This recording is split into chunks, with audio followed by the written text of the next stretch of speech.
Assalamualaikum warahmatullahi wabarakatuh. Baiklah, kami dari kelompok 11 ingin mempresentasikan hasil dari diskusi kelompok kami terkait alat pelindung diri. Adapun anggota dari kelompok kami dengan saya sendiri bernama Galang Anugrah S dengan NIM 120170130 dan rekan-rekan saya. Saya Pandra Raja Nababan dengan NIM 120170122. Saya Valery Konres Tanggang dengan NIM 120170123. Saya Pesus Tambah, NIM 120170127. Saya Dian Kusmawardini dengan NIM 12030007. Dan saya Tresia Novitaria Dimutarigan dengan NIM 1203001008.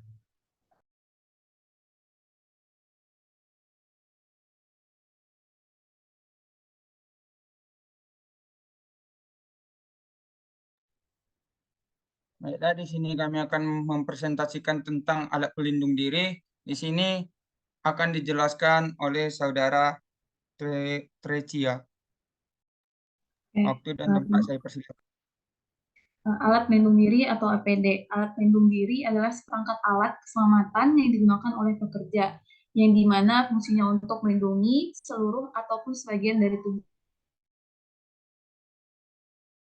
di lingkungan kerja.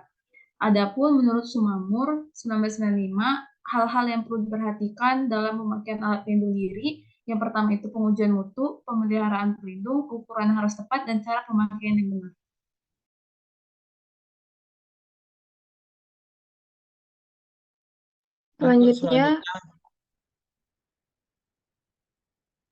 Untuk selanjutnya terkait kewajiban penggunaan APD yang akan dijelaskan oleh saudari Dian. Selanjutnya ada kewajiban penggunaan APD.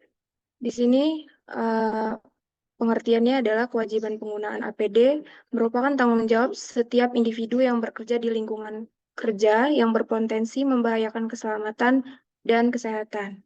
Kewajiban ini memiliki tujuan untuk melindungi pekerja dari paparan bahan berbahaya, virus, bakteri, panas, atau kecelakaan kerja yang dapat membahayakan keselamatan dan kesehatan. Selanjutnya, kewajiban penggunaan APD harus dipatuhi oleh setiap individu. Yang pertama, harus memahami jenis bahaya dan resiko kerja di lingkungan kerja. Yang kedua, menggunakan APD yang tepat serta memadai. Yang ketiga, memakai APD dengan benar. Yang keempat, yaitu merawat APD dengan baik. Yang kelima, melaporkan kerusakan APD. Yang keenam, mematuhi prosedur keselamatan dan kesehatan kerja. Selanjutnya, kewajiban penggunaan APD juga diatur dalam peraturan perundang-undangan.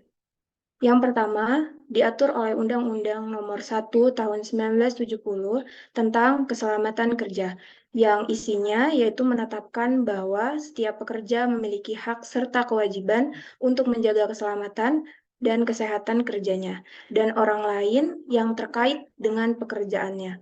Pemberi kerja juga wajib memberikan APD yang sesuai dengan jenis pekerjaan dan bahaya yang ada di tempat kerja.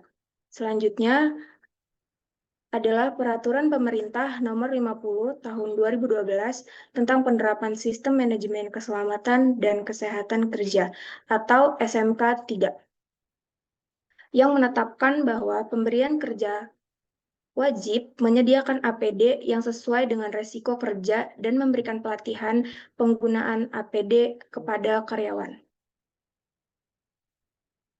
Selanjutnya adalah Peraturan Perundang-undangan, yaitu Peraturan Menteri Ketenagakerjaan Nomor 5 Tahun 2018 tentang Kesehatan dan Keselamatan Kerja pada Pekerjaan Pengelasan, yaitu menetapkan bahwa pengelas wajib menggunakan APD yang memadai, serta helm pengelas, kacamata pelindung, sarung tangan, dan baju pelindung. Yang keempat, yaitu diatur oleh Peraturan Menteri Kesehatan Nomor 16 Menkes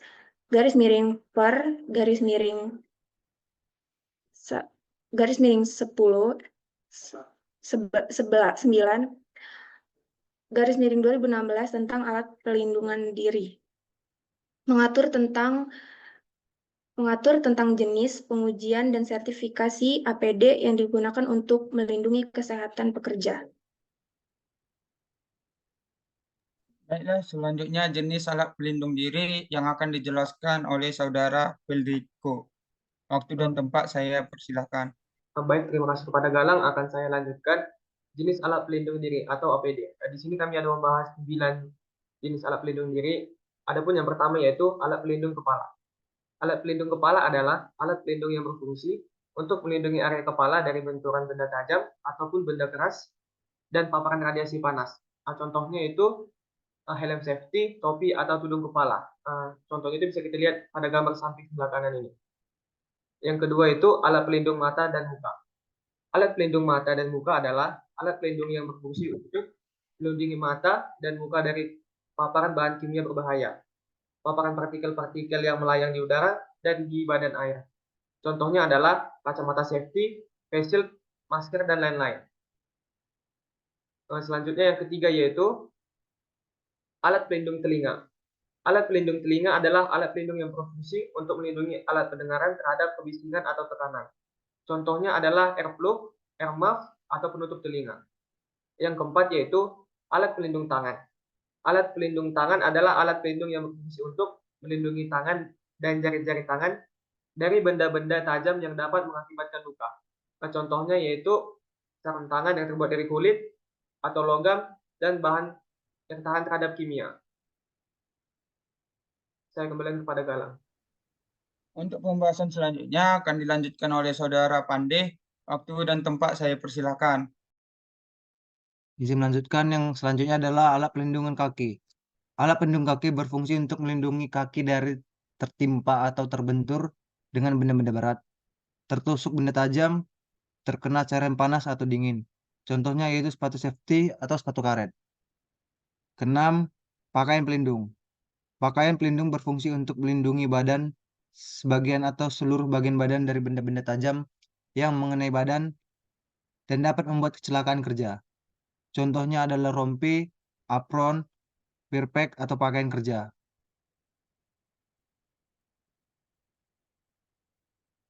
Yang ketujuh adalah alat pelindung jatuh perorangan. Alat pelindung jatuh perorangan berfungsi membatasi gerak kerja agar tidak masuk ke tempat yang mempunyai potensi jatuh atau menjaga pekerjaan berada pada posisi kerja yang diinginkan dalam keadaan miring maupun tergantung dan menahan serta membatasi pekerja jatuh sehingga tidak membentur lantai dasar. Contohnya adalah safety belt. Selanjutnya adalah pelampung. Pelampung berfungsi melindungi pengguna yang bekerja di atas atau di permukaan air agar terhindar dari bahaya tenggelam dan tetap mengapung. Contohnya adalah life jacket atau life vest. Alat pelindung selanjutnya adalah alat pelindung pernapasan. Alat pelindung pernapasan adalah alat pelindung yang berfungsi untuk melindungi organ pernapasan dengan cara menyalurkan udara bersih dan sehat atau menyaring udara kotor seperti debu agar tidak sampai ke organ pernapasan. Contohnya adalah masker atau respirator.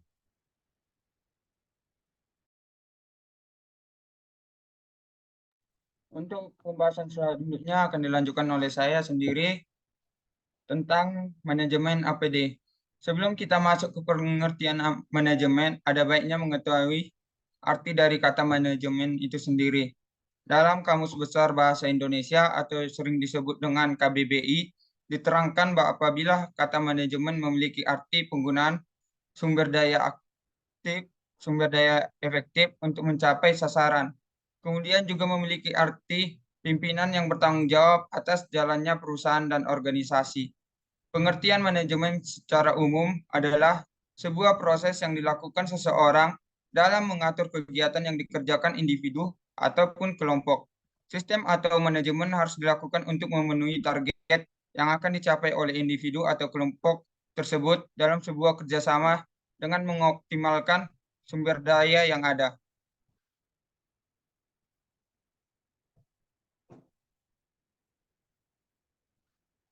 Lanjut, dalam suatu pekerjaan dibutuhkan manajemen penggunaan APD, dibutuhkan manajemen yang baik.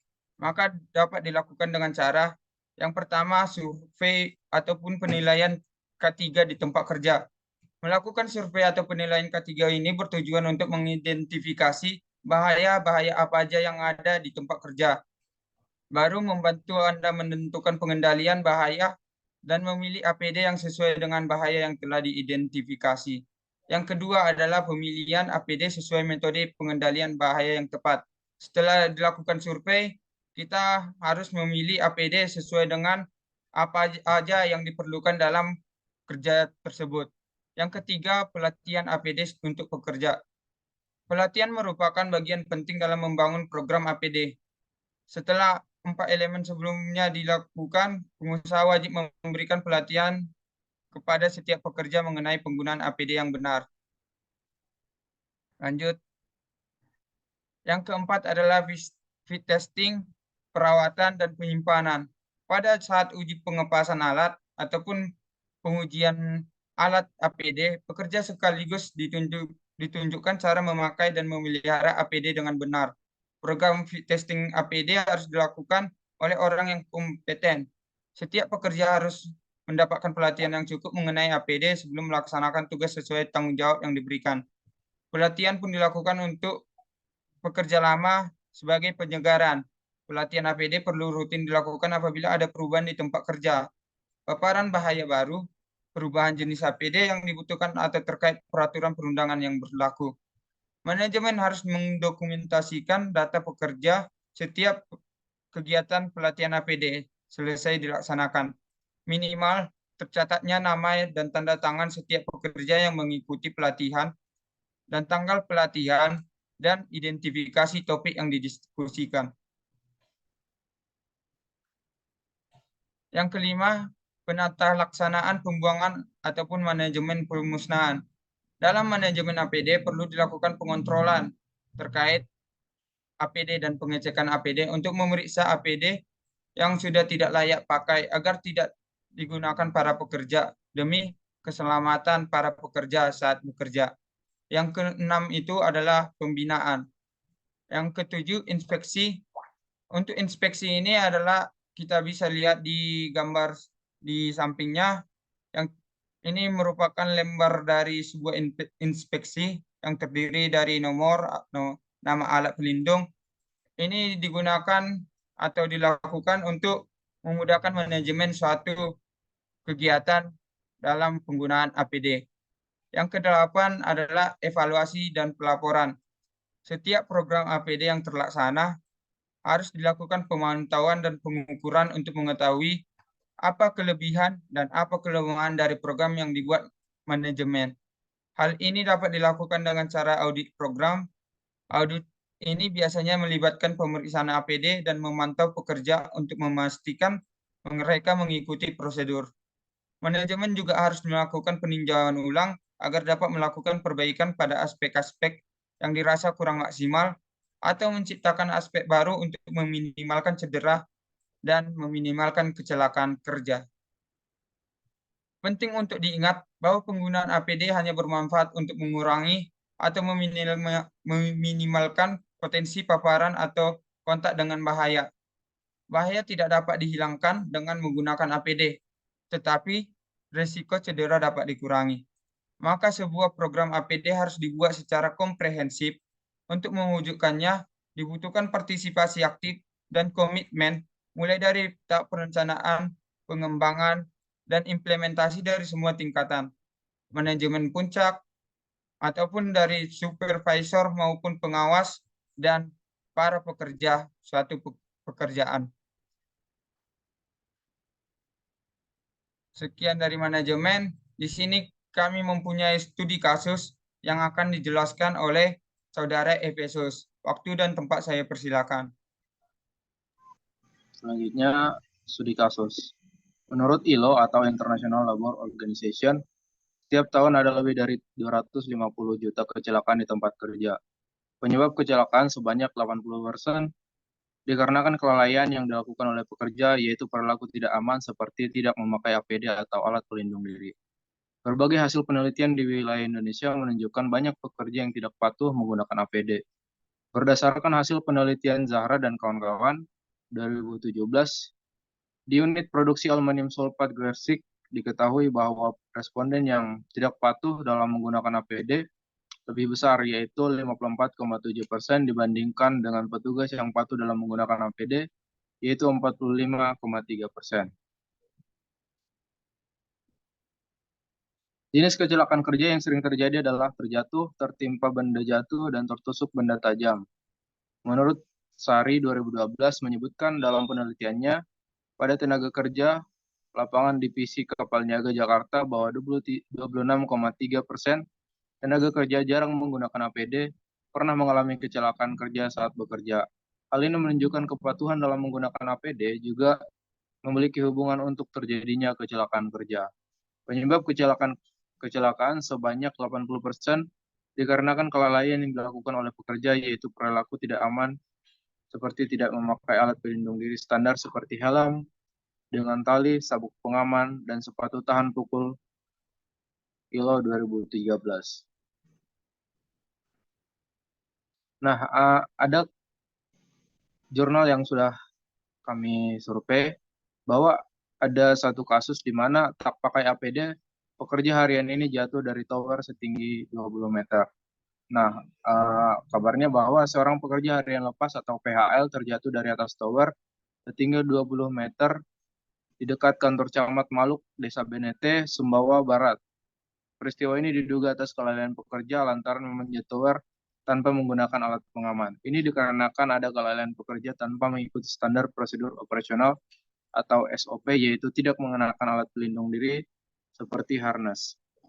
Nah, mungkin banyak sekali pekerja yang sudah terbiasa dalam melakukan tugasnya. Karena saking terbiasanya, mereka lupa mengenakan alat pengaman atau APD. Jadi, dengan menggunakan APD yang tepat, kita dapat terhindar dari kecelakaan kerja yang mungkin terjadi. Next. Mungkin sekian presentasi dari kami. Saya kembalikan ke moderator.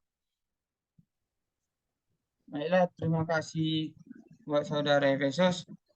Sekian dari presentasi atas kerja kelompok kami terkait APD, bahwa pentingnya untuk melindungi diri sendiri. Sekian dari kami kelompok 11. Apabila ada kekurangan ataupun kata-kata yang salah, kami mohon maaf. Terima kasih.